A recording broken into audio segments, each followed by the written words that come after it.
C'est quand même un territoire qui est quand même assez grand pour la région de Québec. Ça représente près de 100 000, un peu plus de 100 000 résidents, puis près de 86 000 personnes inscrites sur la liste électorale. Il y a beaucoup de personnes âgées qui vont résider dans Louis-Hébert, puis paradoxalement, on a beaucoup d'étudiants qui habitent là, annuellement pour soit l'université ou les cégeps qui sont à proximité. Si les jeunes s'occupaient un peu plus de la politique s'occuperait sûrement plus des jeunes.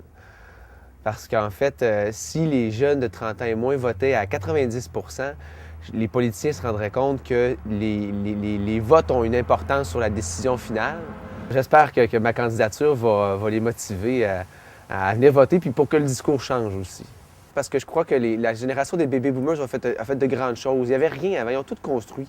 Puis ils ont fait des très belles choses. Mais aujourd'hui, il faut qu'on les ajuste, ces choses-là. Il faut qu'on revienne à la réalité d'un monde qui roule extrêmement vite et d'une politique qui, selon moi, des fois, est peut-être pas assez proche de la population. En installant un bureau de vote directement à l'université, ça devrait normalement favoriser le vote chez les étudiants.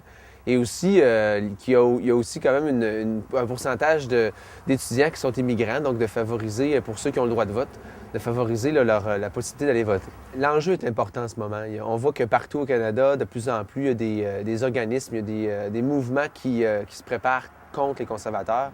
Et au Québec, le seul parti capable d'empêcher un gouvernement majoritaire des conservateurs, c'est le Bloc québécois. Et comme M. Duceppe l'a plusieurs fois répété aussi, il y a de la place pour les Verts à l'intérieur de notre parti, il y a de la place pour les gens du NPD. Venez influencer notre parti en fonction de vos valeurs qui sont très proches de celles du Bloc québécois. Puis ensemble, on va réussir à stopper les conservateurs, à bloquer les conservateurs, puis s'assurer qu'on n'ait pas un gouvernement majoritaire.